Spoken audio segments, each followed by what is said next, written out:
Hello and welcome everyone to my channel Gyan Manthan with Piyashi, and in today's video I am going to narrate a story named The Four Feathers by Ruskin Bond. So let's not get delayed and start our new story. The Four Feathers. Our school dormitory was a very long room with about 30 beds, 15 on either side of the room. This was good for pillow fights. Class 5 would take on class 6, the two senior classes in our pre-primary school. And then would be plenty of space for leaping, struggling small boys, pillows flying, feathers flying, until there was a cry of, "Here comes Fishy," or "Here comes Ollie," and either Mr. Fisher, the headmaster, or Mr. Oliver, the senior master, would come striding in, cane in hand, to put an end to the general mayhem. Pillow fights were allowed up to a point. Nobody got hurt, but parents sometimes complained if at the end of the term a boy came home with a pillow devoid of cotton wool or feathers. In that last year at prep school in Shimla, there were four of us who were close friends. Bimal, whose home was in Bombay, Riaz, who came from Lahore, Bran, who hailed from Vellore, and your narrator, who lived wherever his father, then in the Air Force, was posted. We called ourselves the Four Feathers. The feathers signifying that we were companions in adventure, comrades-in-arms, and knights of the Round Table. Bimal adopted a peacock's feather as his emblem. He was always a bit showy. Riaz chose a falcon's feather, although we couldn't find one. Bran and I were at first offered crows or murgi feathers, but we protested vigorously and threatened a walkout. Finally, I settled for a parrot's feather, taken from Mrs. Fisher's pet parrot, and Bran found a woodpecker's which suited him as he was always knocking things about. Bimal was all thin legs and arms, so light and frisky that at times he seemed to be walking on air. We called him Bambi, after the delicate little deer in the Disney film. Riaz, on the other hand, was a sturdy boy, good at games, though not very studious, but always good-natured, always smiling. Bran was a dark, good-looking boy from the south. He was just a little spoiled-headed, being given out in a cricket match and would refuse to leave the crease. But he was affectionate and a loyal friend. I was the scribe, good at inventing stories in order to get out of scraps, but hopeless at sums, my highest marks being 22 out of 100. On summer afternoons, when there were no classes or organized games, we were allowed to roam about on the hillside below the school. The Four Feathers would laze about on the short summer grass, sharing the occasional food parcel from home, reading comics, sometimes a book, and making plans for the long winter holidays. My father, who collected everything from stamps to seashells to butterflies, had given me a butterfly net and urged me to try and catch a rare species which he said was found only near Chota Shimla. He described it as a large purple butterfly with yellow and black borders on its wings. A purple emperor, I think it was called.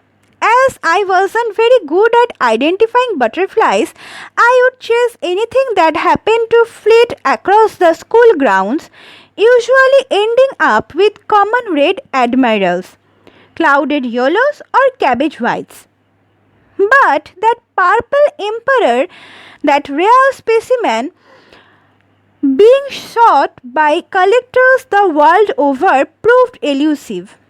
I would have to seek my fortune in some other line of endeavor.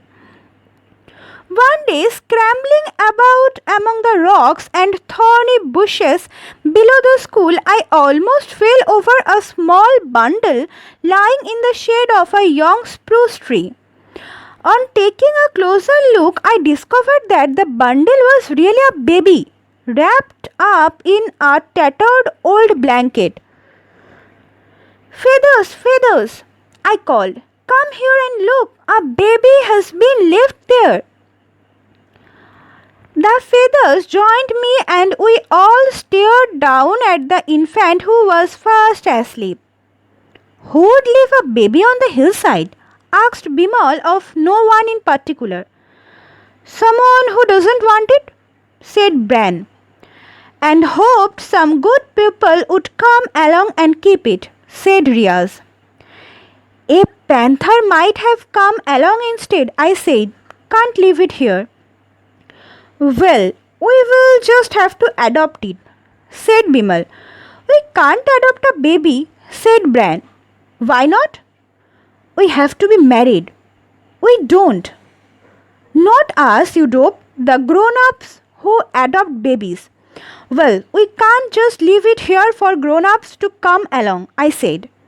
We don't even know if it's a boy or a girl, said Riaz. Makes no difference. A baby is a baby. Let's take it back to school. And keep it in the dormitory? Of course not. Who is going to feed it? Babies need milk. We will hand it over to Mrs. Fisher. She doesn't have a baby. Maybe she doesn't want one. Look, it's beginning to cry. Let's hurry. Riaz picked up the wide awake and crying baby and gave it to Bimal, who gave it to Bran, who gave it to me. The four feathers marched up the hill to school with a very noisy baby. Now it's done potty in the blanket, I complained, and some of it's on my shirt. Never mind, said Bimal. It's in a good cause. You are a Boy Scout, remember? You were supposed to help people in distress. The headmaster and his wife were in their drawing room, enjoying their afternoon tea and cakes. We trudged in and Bimal announced, We have got something for Mrs. Fisher. Mrs. Fisher took one look at the bundle in my arms and let out a shriek. What have you brought here, Bond? A baby, ma'am. I think it's a girl. Do you want to adopt it? Mrs. Fisher threw up her arms in concentration and turned to her husband. What are we to do, Frank? These boys are impossible. They have picked up someone's child. We will have to inform the police, said Mr. Fisher, reaching for the telephone. We can't have lost babies in the school. Just then there was a commotion outside, and a wild-eyed woman, her clothes disheveled, entered at the front door accompanied by several menfolk from one of the villages. She ran towards us, crying out, my baby, mera bachcha, you have stolen my baby? We found it on the hillside. I stammered. That's right, said Bran. Finders keepers. Quite, Adams, said Mr. Fisher, holding up his hand for order and addressing the villagers in a friendly manner. These boys found the baby alone in the hillside and brought it here before the hyenas got in, I put in. Quite right, Bond. And why did you leave your child alone? He asked the woman. I put her down for 5 minutes so that I could climb the palm tree and collect the palms. When I came down, the baby had gone, but I could hear it crying up on the hill. I called the menfolk and we come looking for it. Well, here is your baby, I said, thrusting it into her arms. By then, I was glad to be rid of it. Look after it properly in future. Kidnapper, she screamed at me. Mr. Fisher succeeded in mollifying the villagers. These boys are good scouts, he told them. It's their business to help people. Scout law number 3, sir, I added, to be useful and helpful. And then the headmaster turned the tables on the villagers. By the way, those palm trees belong to the school. So do the peaches and apricots.